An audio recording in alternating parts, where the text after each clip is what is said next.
inspiration and motivation.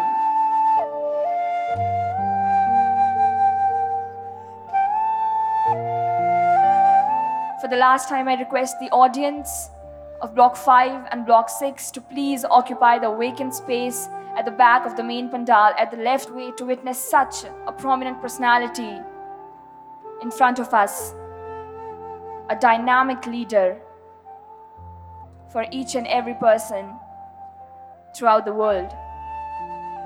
Ladies and gentlemen, His Holiness has arrived the backstage, and just a few more seconds and he will be here with us on this very stage, making us all feel blessed and pious.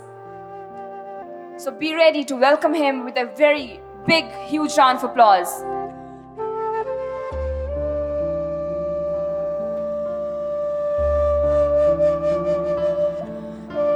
Ladies and gentlemen, the wait is almost over. His Holiness has arrived at the backstage.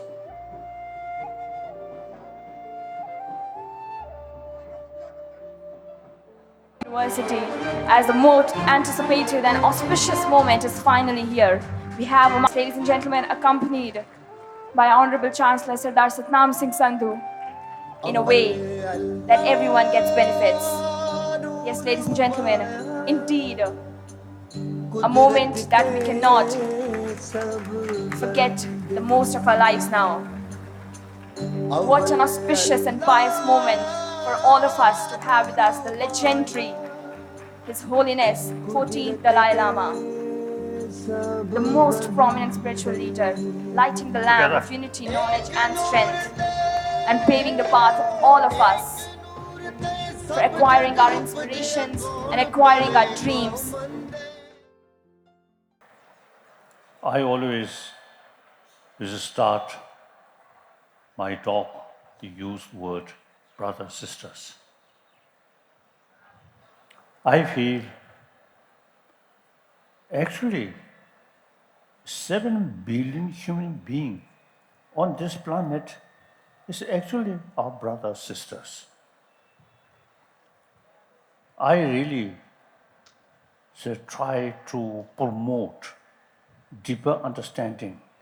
7 billion human beings is the same human being, mentally, emotionally, physically, we are same. And the most important, everyone wants happy life. And everyone has the right to achieve happiness life, happy life. And then, more important, now many scientists, now they say basic human nature is more compassionate because we are social animal. Any social animal, the sense of community is there. Without that, individual social animal cannot survive. So with that emotional level, mental level, you see, some kind of, also the empathy, a sense of concern of your own community. That's not necessarily come from religious teaching. By nature, we have that kind of sort of a good quality. So I usually telling all major religions on this planet, religion of human being. So human being, you see, very much based on compassion, loving kindness. Therefore, all religion of human being carry the real message is message of love. So, in philosophical field, there is differences. But that's simply different method. But the main aim is all carry the message of love. So therefore,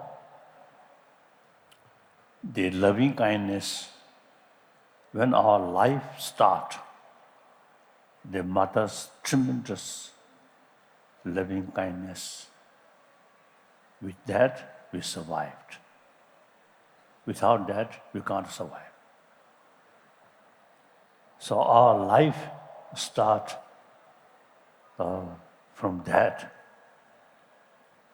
And then during our life, so no matter what your professions and your sort of what's the status, we all human beings. We all come from our mother. I don't think when you born with this beard. Otherwise, we all used to be same way we born. We all used to survive with mother's tremendous affection. So our life started that way. And basic human nature is more compassionate. So now we should pay more attention about these basic human value. Now, sometimes, you see, existing modern education very much oriented about material value, not to pay much attention about our inner human value. That is very important. So, this modern education comes from West. In this country, mainly introduced by Britisher. So they have no idea how to tackle our emotion. Now, in this country, over 3,000 years already developed a sense of concern of our inner being, inner value. So the concept of ahimsa, before Buddha come, before Mahavira come, already developed concept of ahimsa. And ahimsa automatically very much sort of based on karuna, take care about others. So logically, person who take care about other, then you see no possibility to harm them. So non-violence, action level, non-violence, motivation level, karuna. This is India's 3,000-year-old also the message or tradition. So then Mahavira and particularly Buddha come and follow that tradition. And then Mahavira and both Buddha, I think,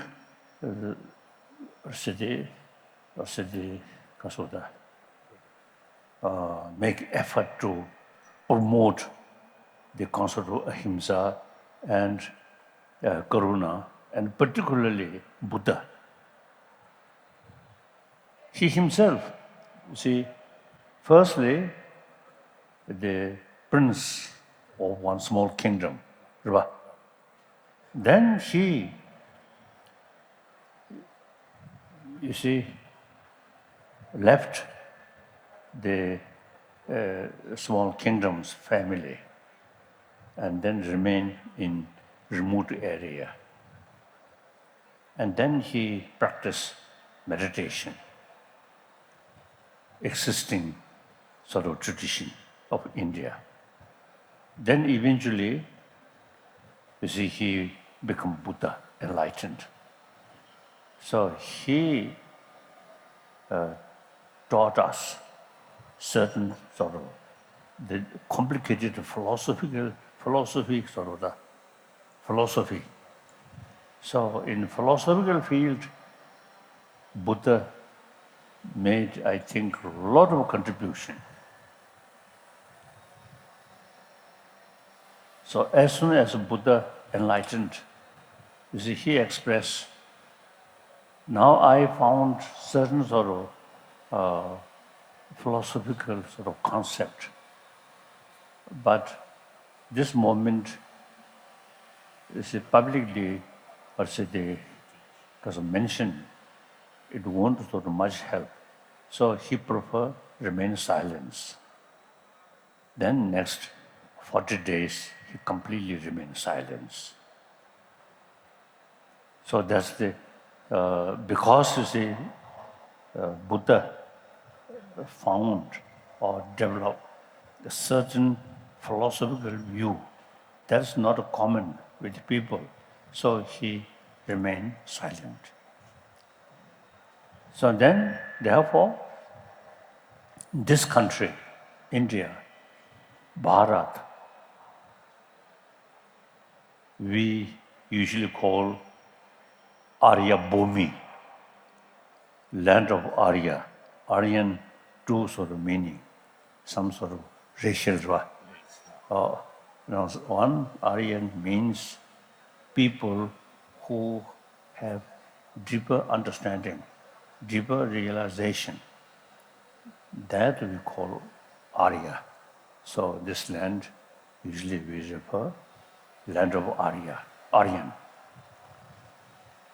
So in any way, now today's world, in spite many material development, economy development,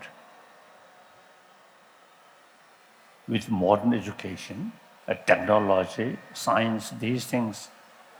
But as far as inner world is concerned, today's world truly lacking inner peace.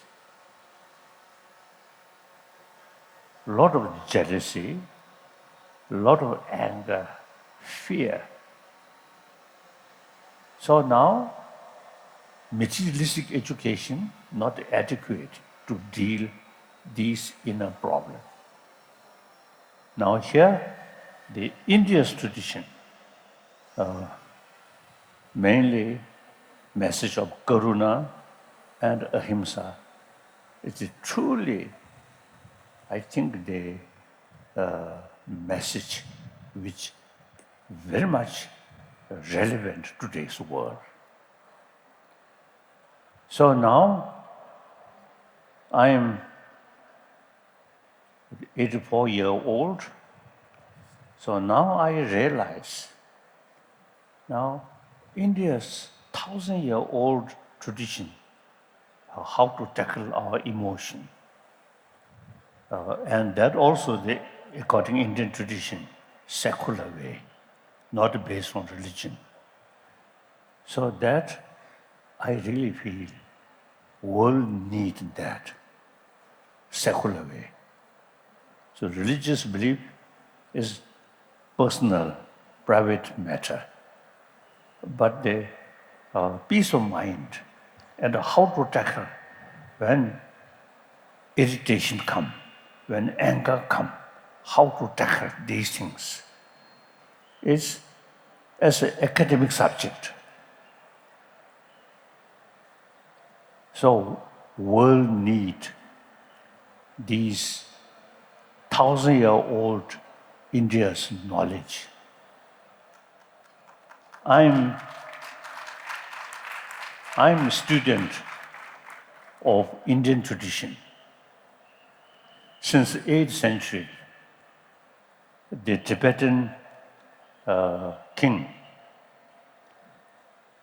Trisong Tezeng, you see, he, in spite of a very close link with Chinese princess, I think his own mother was Chinese princess, and very close link with Chinese Buddhist.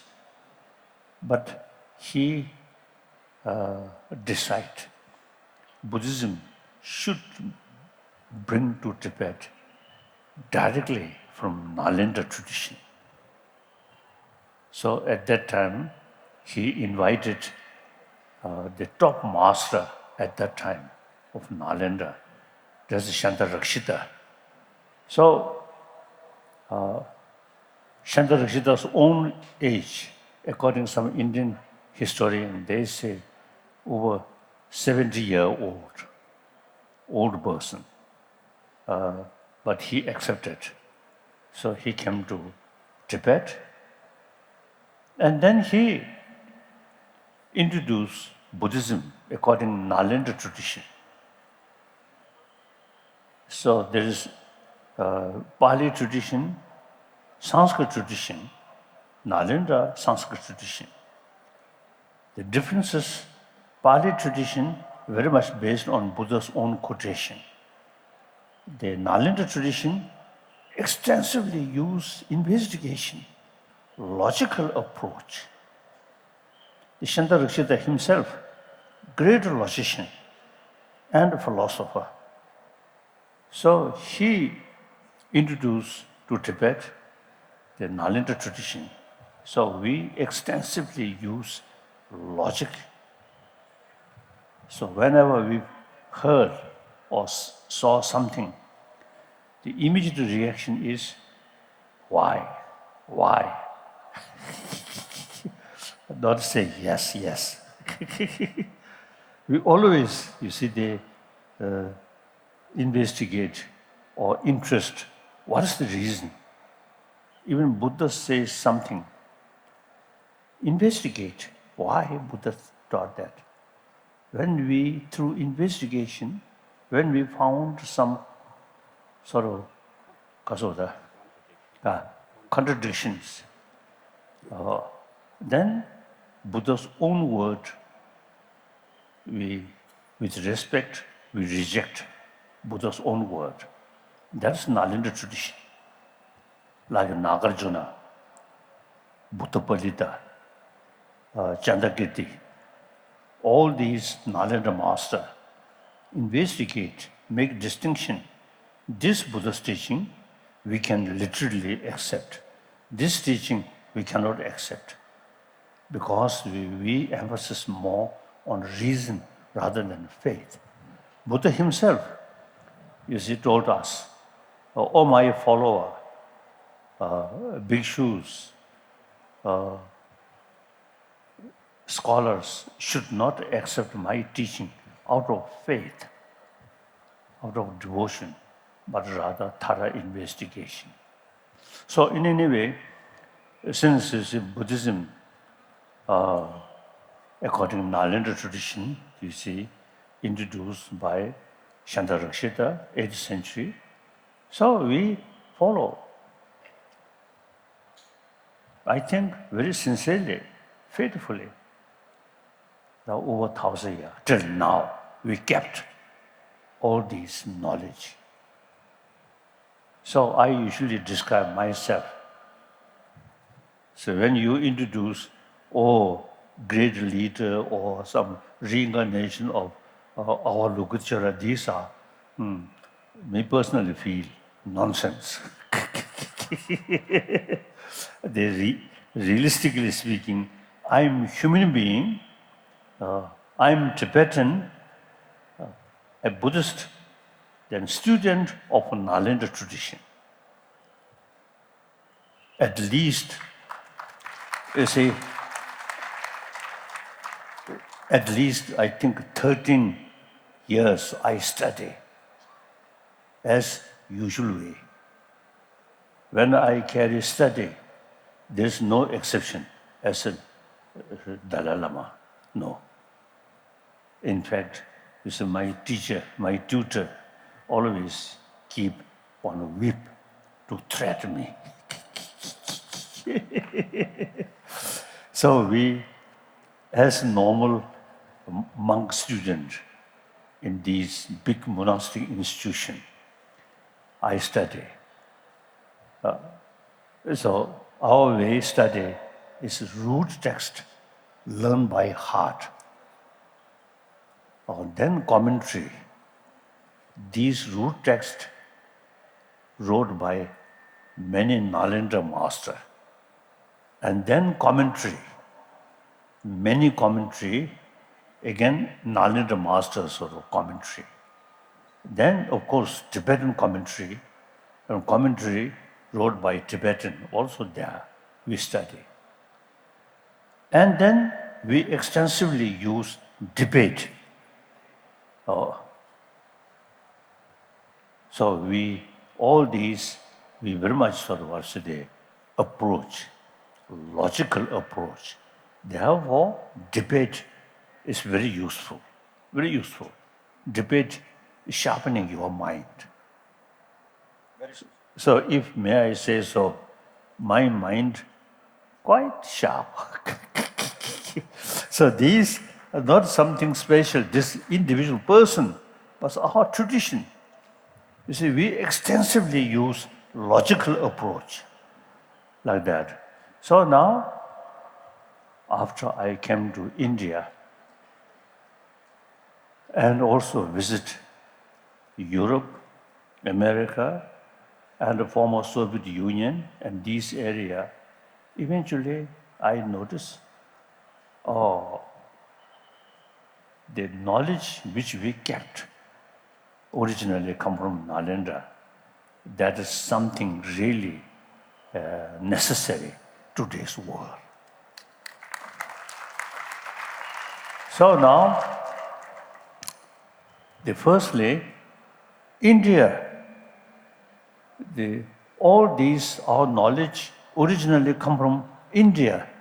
So Indian sort of tradition. So now modern India, some way neglected about these knowledge. Now India should revive these ancient Indian sort of knowledge, mainly related with our mind and a logical approach. So India have the ability or real opportunity to combine modern education and ancient Indian sort of knowledge. Ancient Indian knowledge related with mind, emotion. Modern education related with material value, technology, science. These also very important. But only external thing, material thing, are not adequate to bring inner peace. So therefore, India's 1,000-year-old tradition method to bring inner peace. So this ancient Indian knowledge and the modern also the knowledge combination is very necessary. For whole world needs that. In that respect, India should lead combination. Material development, at the same time, full of knowledge how to develop peace of mind. Very important. So, my latest commitment is try to revival of these ancient Indian knowledge. Correct. Correct. So now, in this country, because the basic concept of ahimsa, many great spiritual leaders. The one example, Guru Nanak.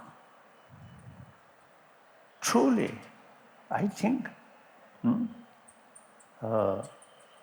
Saraswati show the compassion and ahimsa. With that, the religious harmony. His family background, Hindu, but he took pilgrimage to Mecca. That shows non-sectarian and religious harmony. Wonderful, really wonderful. Then I think the blessing of Guru Nanak, I think among the Sadaji, almost no beggar, hardworking in the Punjab state. Oh, I think really hardworking. So religious minded, at the same time, not lazy, work hard. I think that's very good.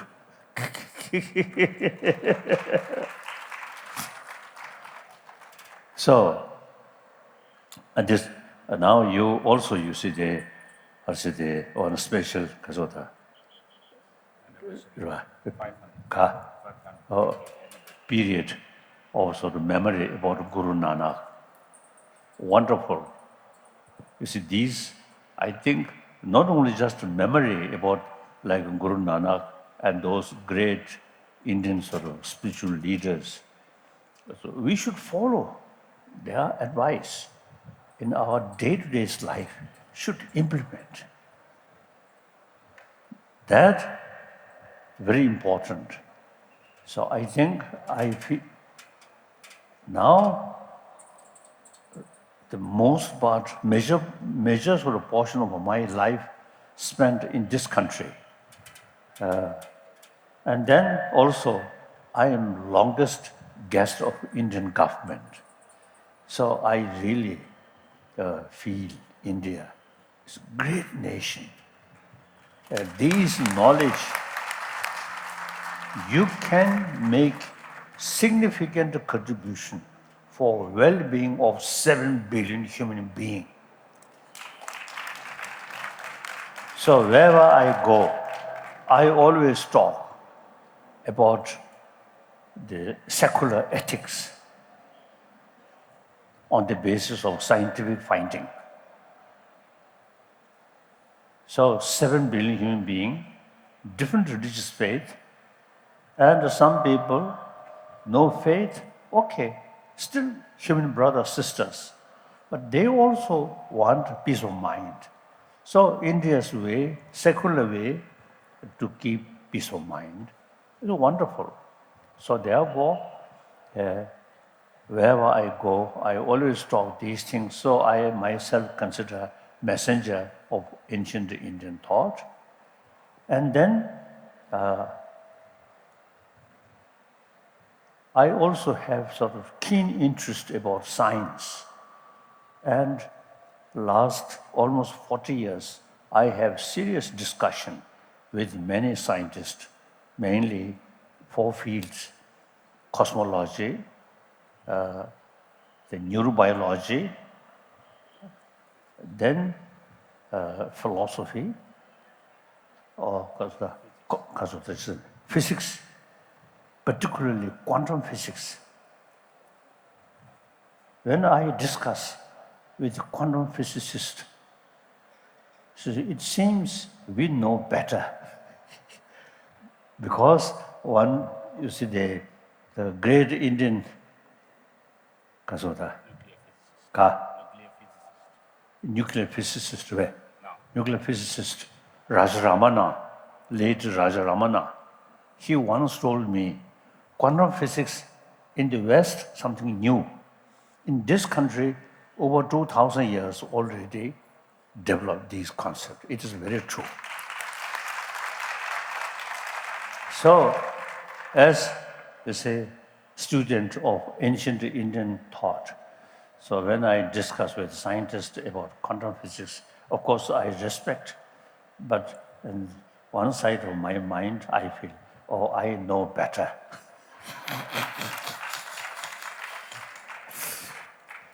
And then psychology.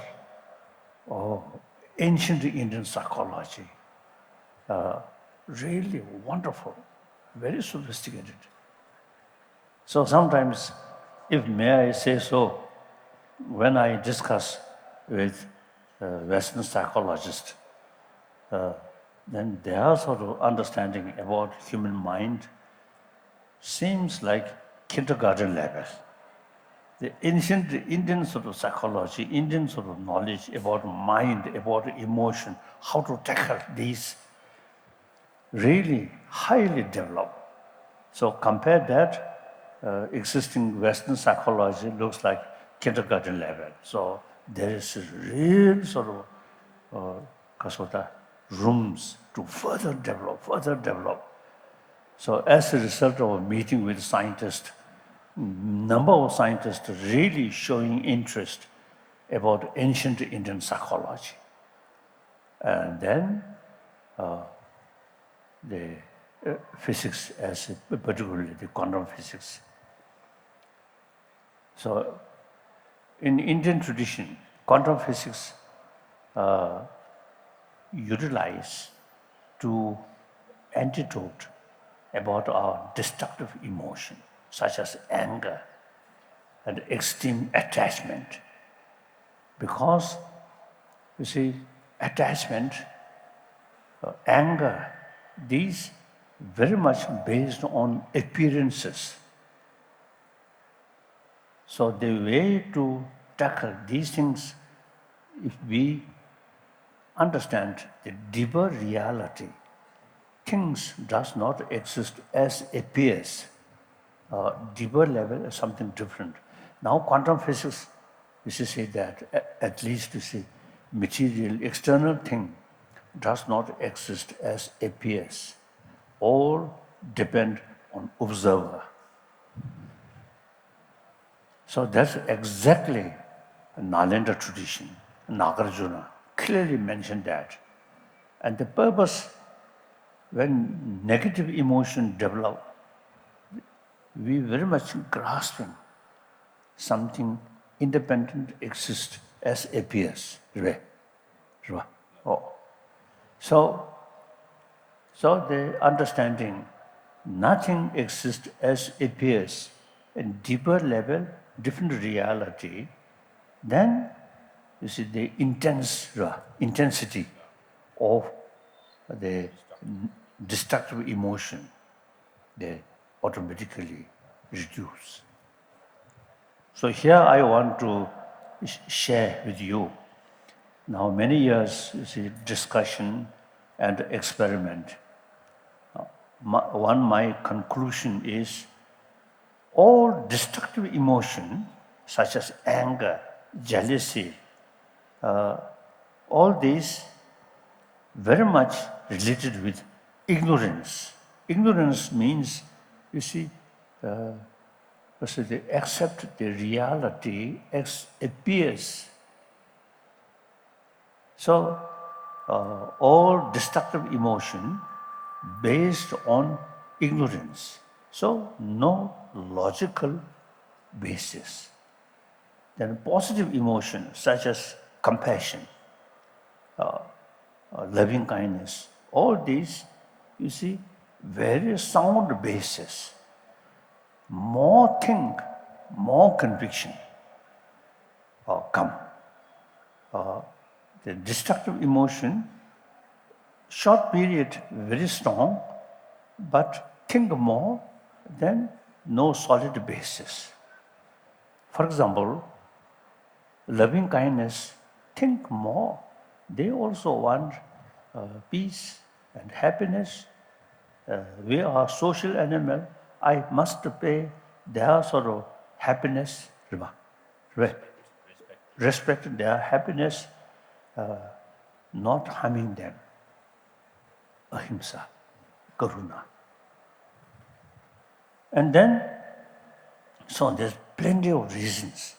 So thinking more, so year by year, the strength of compassion, karuna, increasing because sound basis.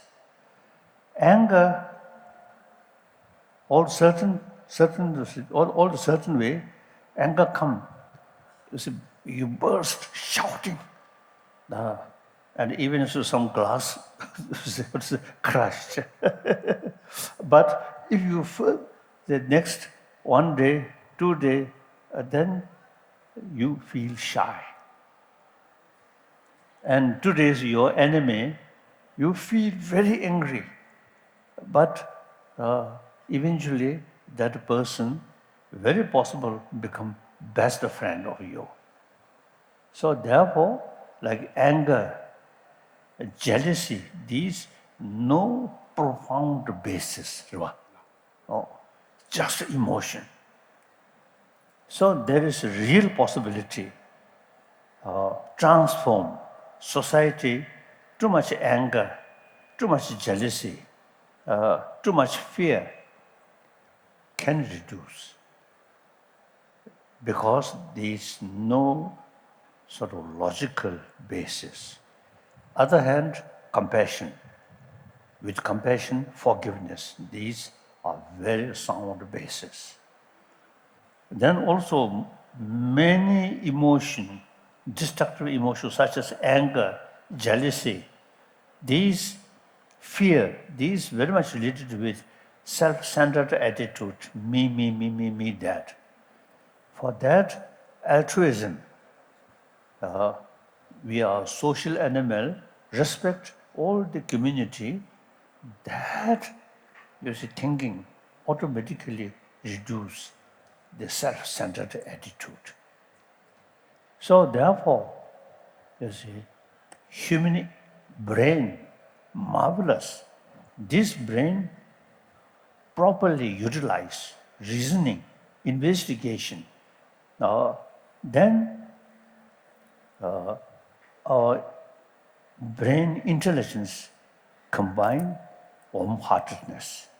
Then your life, firstly, your mind become very peaceful mind. And then through that way, you see, you really become as a friend of the whole society. Okay. So they're selfish. Selfish, they are taking care of yourself. But that selfish should be wise selfish rather than foolish selfish. Think just you. That's foolish. Oh, we are a social animal. In order to fulfill your own interest, take care about other. Make more friends, then you get the benefit. Okay, so wise selfish is much better than foolish selfish. Okay, like that. So now in this respect, education, like this university, I think a great potential to open people's mind, or not only in order to achieve happy human society, happy world, not only material thing, but also, you see, inner worlds, peace, and combination of wisdom and warm-heartedness, these two things combination. Now, in India, over 1,000 years, this tradition there. Now, simply you pay more attention, then, like Sadaji, they say, look, Guru Nanak, oh, wonderful, wonderful. So, this country, and Buddha also Indian, and all those great thinkers are Indian. So therefore, this country, of course, over 1 billion population. China also is over 1 billion population. So China, traditionally, Buddhist country, many Chinese people, wherever they live, some Buddhist temple there. So India is the land of Buddha, as Prime Minister mentioned. So I think this is the beginning of 21st century. I think through our effort, mainly through education, not puja, but through education, I think the remaining this 21st century, I think later part of 21st century, can be more peaceful, more sort of, compassionate world, very possible through education, not through prayer, but through education. So So eventually, one of my dream is eventually this world should be demilitarized world. No weapon. Only whenever we find some sort of disagreement, through talk. So in order to develop peaceful century, we must develop this century of a dialogue. Whenever we find some disagreement, through dialogue, try to solve. So, weapon, not for dialogue, killing. That is, I think, outdated. Actually, war, very concept of war, very much related with feudal system. Now feudal system gone. Now we are democratic sort of democratic world. World belongs to the people, not king or queen or some sort of spiritual leaders. World belongs to the people. Each country belongs to the people of that country. So, in war, ancient time war, under one person's order. So that's very much related with feudal system. Now feudal system gone. I think the soldier, each soldier, they love their own life. I don't think they, without sort of what's the order, ask each soldier, I don't think they're willing to sacrifice their own life. Just order. So therefore, very sort of the event of war, killing each other, that's, I think, very much related with feudal system. Then, another point now here, I want to, as I briefly mentioned, like Guru Nanak, non-sectarian, and respect all religion, that now one India's, so I say, the source of greatest contribution for world, to the world, the conflict in the name of religion also now there, unfortunately. All religion, in spite of different philosophy, all carry, as I mentioned earlier, same message of love. Then, in the name of different religion, killing.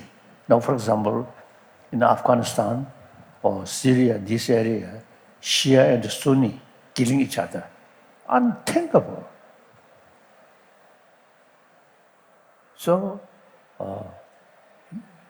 in Burma, Buddhist and Muslim, some problem. So these are really unthinkable. So India also have the responsibility to promote religious harmony. So in this country, religious harmony really there. Few occasions, some problem. That's, I think, if may I say so, due to politicians. Otherwise, people's level, I think religious harmony over 1,000 years there. Now this must show world different religion can live together and mutual respect and mutual learning. So my number one commitment is I'm a human being. So human being need human compassion.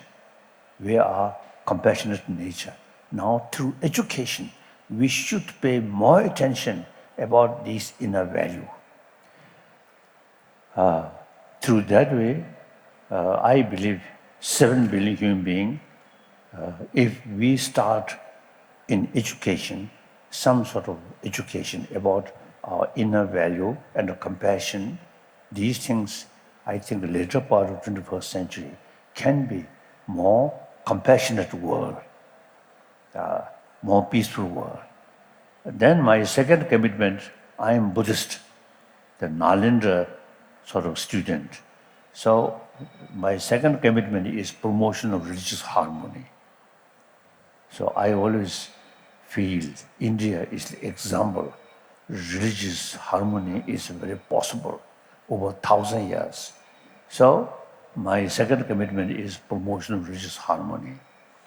The third my sort of commitment is I'm Tibetan. So Tibetan people, around 6 million, 6 to 7 million Tibetan, they trusted me. So I have the responsibility. But regarding political matter, since 2001, I totally retired. Now my main sort of commitment regarding Tibet is firstly, pay more attention about Tibetan delicate environment.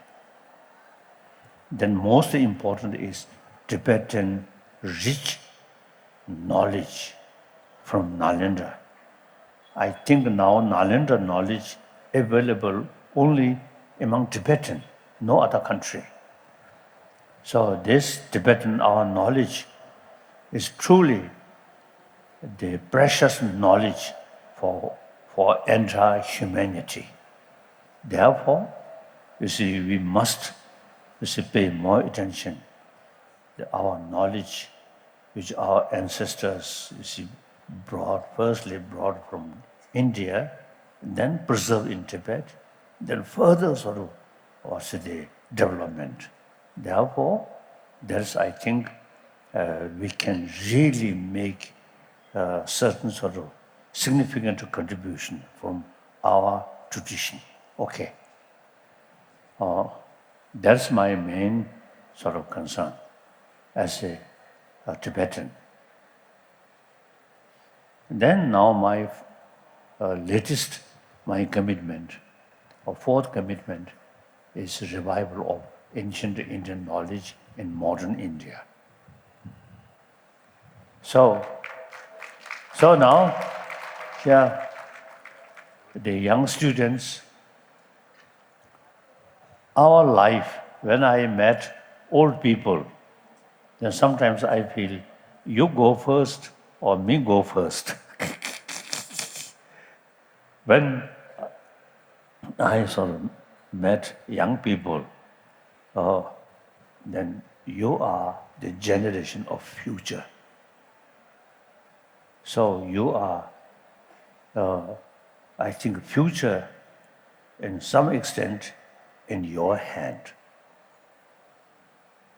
So these negative things, international level and also within India, such as caste system and huge gap, rich and poor. So these negative things, you see, we should make effort to change these things. So younger generation, if you pay more attention and make effort now, the remaining century, I think, could be more sort of more peaceful, more equal society. Firstly, caste system. I think the one aspect of feudal system. So now that's gone. So you all, the Indian, same right. The caste system is outdated. I'm thinking seriously, the religious leader here should have special responsibility to make clear caste system is outdated. Very important. I think in the Sadaji community, no caste system. No caste. Wonderful. Wonderful. So therefore, you young Indian, now you have, I think, a bright future. You must make effort to bring it, to grow bright future. Okay. So I am Buddhist. My daily meditation, including prayer, but I have not much faith to community level or world level, prayer, not much effect. So action, karma, action, that's more important. Through action, we can change. Just a prayer, doing nothing, I don't know. So that's all. Thank you. I'm great honor to have opportunity meeting with bright student and great university. And I think now here I may say blessing of Guru Nanak. I think in any way, the name of Guru Nanak and his example, I think a wonderful thing. This is non-sectarian and respect all religions, religious harmony, and India's 1,000-year-old message of ahimsa, karuna, these things, very important. Thank you. Students have few questions. Students have few questions. Question? Yes, okay. Question. I like questions. How?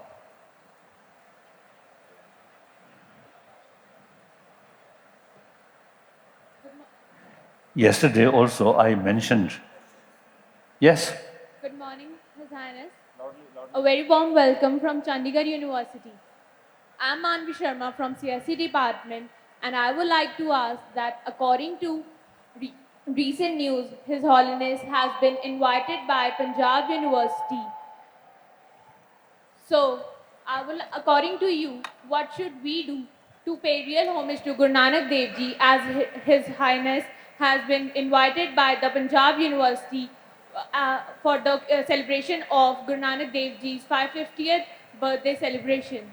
So according to you, what should we do to pay real homage to Sri Guru Nanak Dev Ji in true sense? Karsa? Guru Nanak, Punjab University, and the Shivers, Bosons, Huh. the Chiwadi Didisha, Kotutajik, Siki, Shivers, the Chane, Guru Nanak, the Une, the Guru Nanak, the Shabjit, Shabjit, Karchi. That's first thing. Karuna, ahimsa, and religious harmony. These are, I feel, Guru Nanak truly, Haside, will make example of 1,000-year-old India's tradition. So we should follow their example. Okay. Then, next question.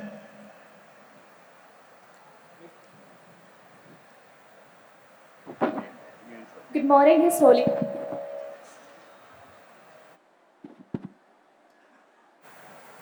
Where? Good morning, His Holiness. My name is Snober and I'm from Liberal Arts Department. So my question to you is that recently the government of India has met the long-standing demands of the people of the Ladakh region by providing them the UT status. So sir, what are your views on this decision, and do you think that this would help in promoting development in the Ladakh region?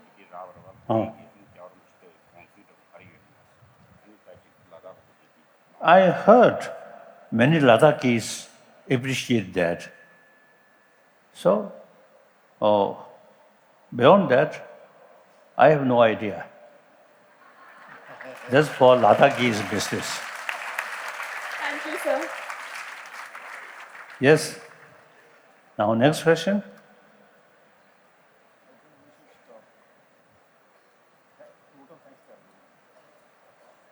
Last.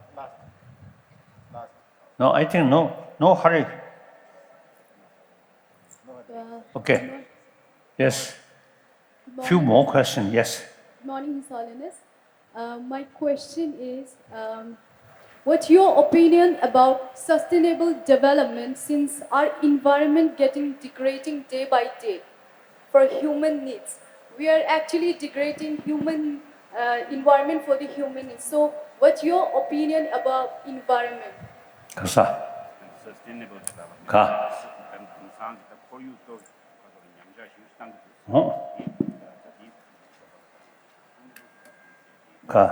sustainable development. What do you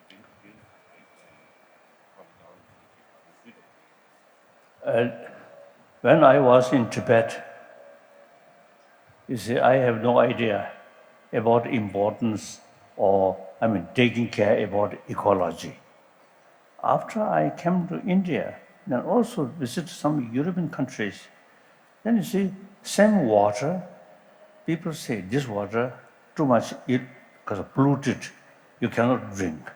Then I realized, pollution, something very serious matter.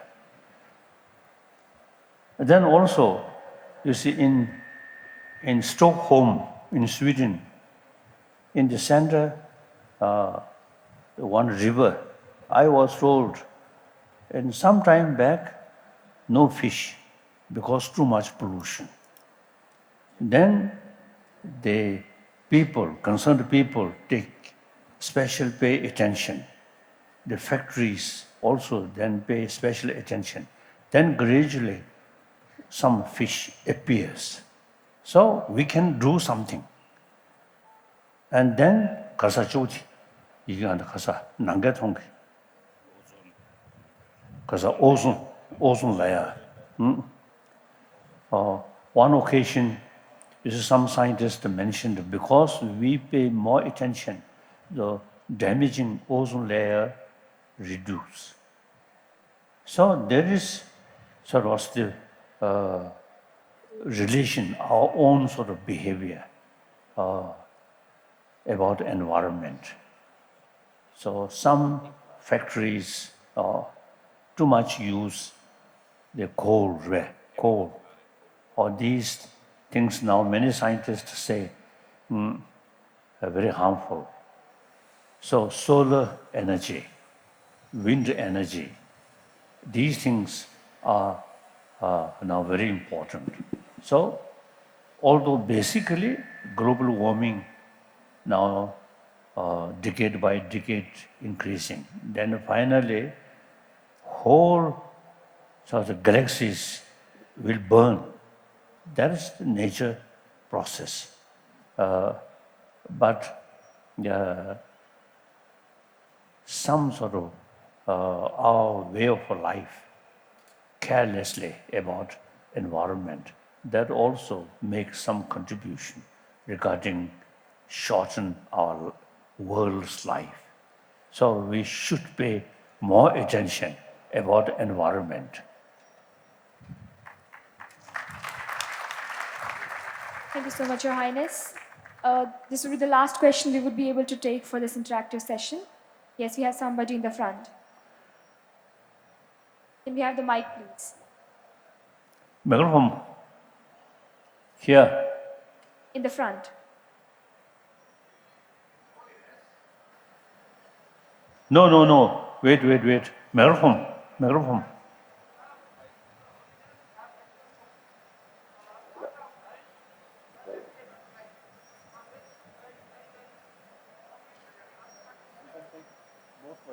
Yes, two questions. Hello, His Holiness. I'm a teacher.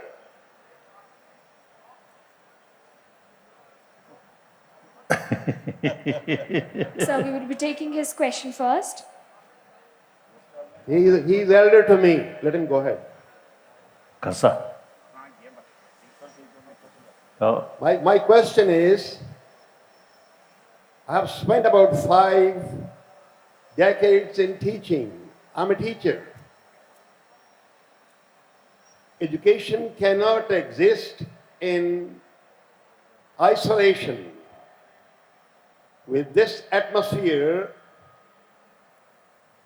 that you see in this country of great wisdom,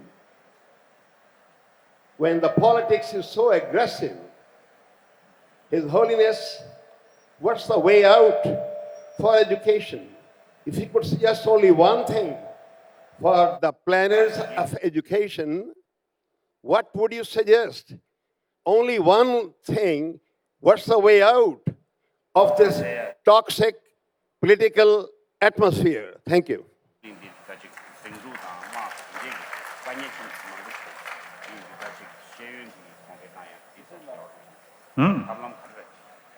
Now, I already mentioned existing education, particularly in the West, not adequate. Education mainly oriented about material value. So now, materialistic society, they pay more attention about five sensorial level consciousness, not a mental level. So the problem, anger, these come from mental level, not a sensorial level. So in order to bring peaceful mind, we must pay more attention about sixth mind, we usually call chit. Because anger, jealousy, these mainly in mental level, not sensorial level. So in the West, just sort of materialistic culture, materialistic life. So saying something nice, hearing something nice, these are something the kasoda, in order to develop peaceful mind, just depend on sensorial level. This is not adequate. Now, in this country, ahimsa, karuna, related with sixth mind, not sensorial level. So, in order to bring inner peace, so we must deal with sixth mind. Obviously, when we seeing something nice, hearing something nice, meantime, very angry mind.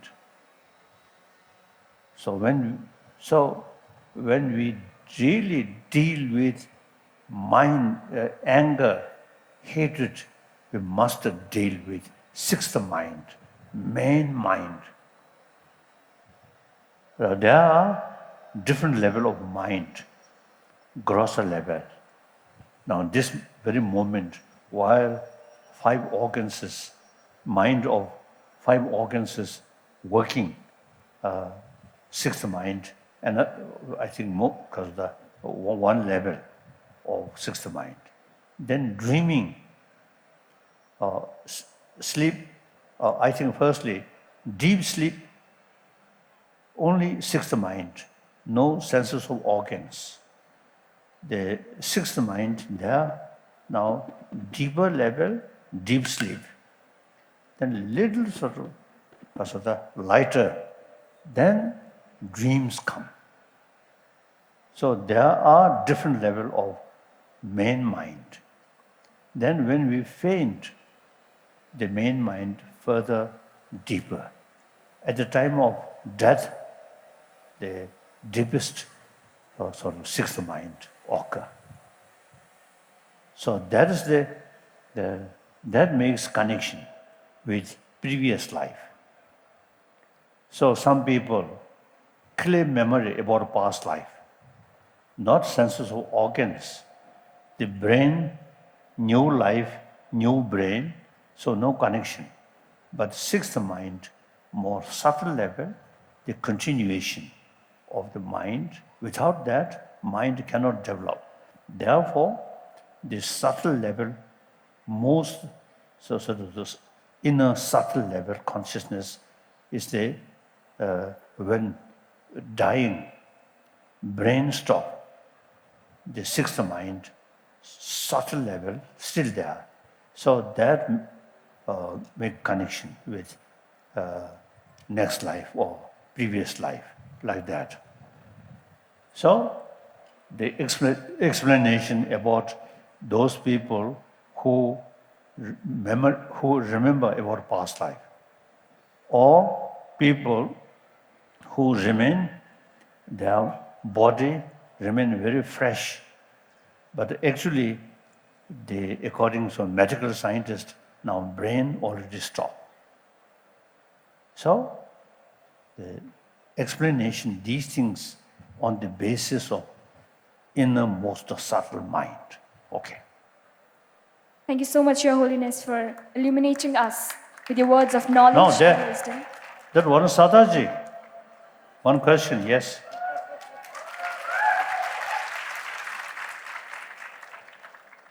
His Holiness,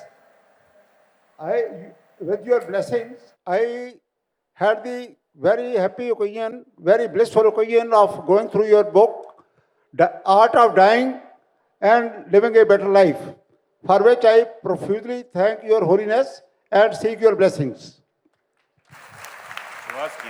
Oh. Thank you. Thank you. Thank you. Thank you so much, Your Excellency.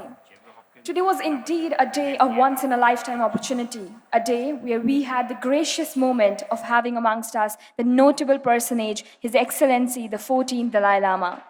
We cannot express our gratitude in words. Therefore, on this occasion of 550th birth anniversary of Guru Nanak Dev Ji, Chandigarh University feels immensely elated to present the Global Spiritual Leader Award to Your Excellency, as a small token of gratitude and acknowledgement for your innumerable momentous contributions for maintaining the fundamental positive approach of peace and oneness of humanity throughout the entire world.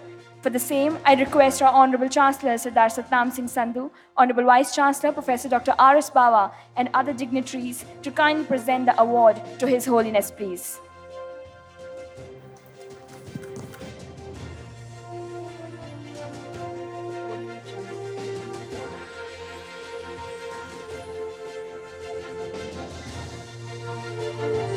A small token of gratitude from Chandigarh University, as we are immensely elated by his illuminating presence here today.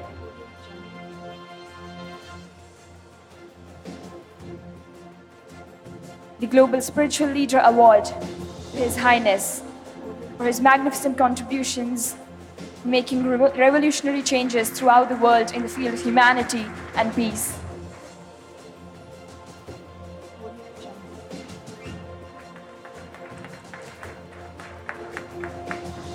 Also,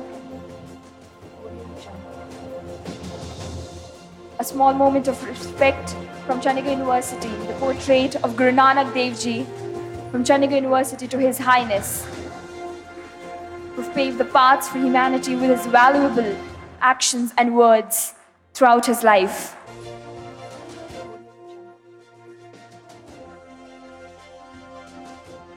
And a portrait from the student fraternity of Chandigarh University, a handmade portrait by the student, the fine arts student, Akash Azad of our university. A small token of love and gratitude from the Chandigarh University.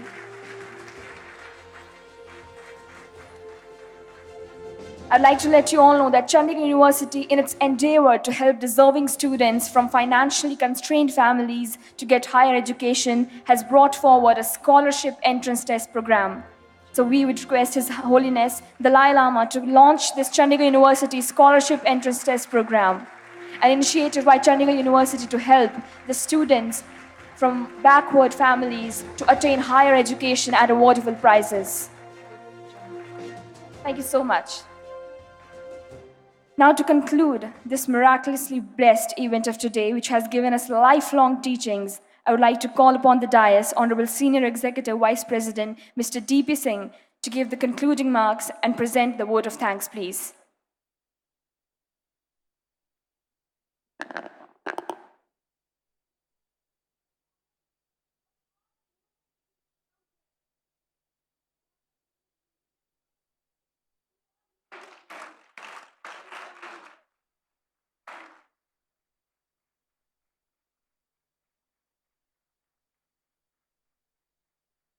Good morning to all of you. I am humbled to get this opportunity on behalf of Chandigarh University, all the students present here, on behalf of the management, On behalf of the Governing Council, Mr. Gupta is representing here. On behalf of our Honorable Vice Chancellor, Dr. Bava, and on behalf of our very dear, respected Honorable Chancellor Sir Satnam Singh Sandhu, that His Holiness Dalai Lama Ji, a unifying force for millions, one of the most popular spiritual persons in this world, is here with us today.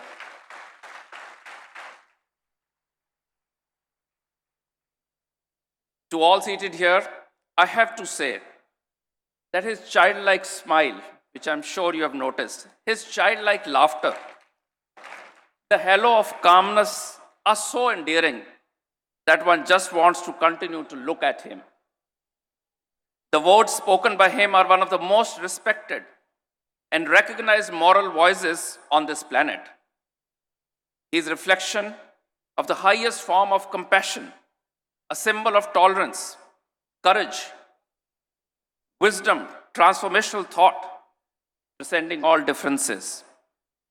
His Holiness is a messenger of love, happiness, religion of humanity, karuna, ahimsa, and as he said, always a student having a curious mind.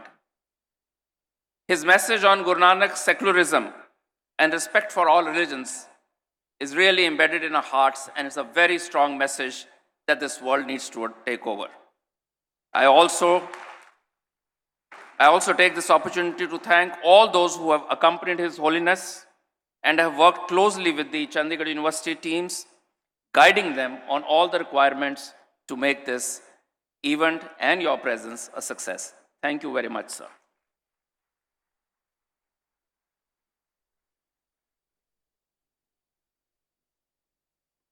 With this, we've come to the end of this remarkable and magnificent session, which was indeed a historical moment for Chandigarh University and each and every one of us present here.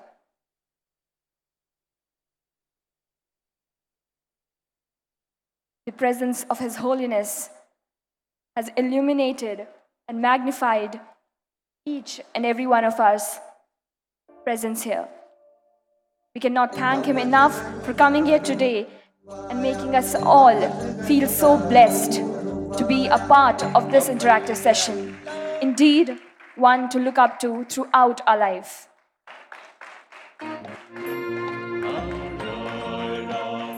All these moments that we will be cherishing throughout our life.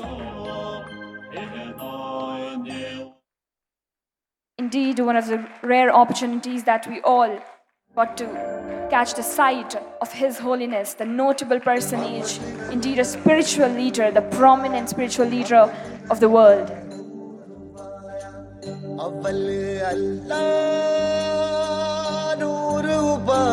Cannot thank him enough for being here today. Thank you so much, Your Excellency, for coming here today and enlightening us all with your presence.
Ladies and gentlemen, His Excellency, the 14th Dalai Lama.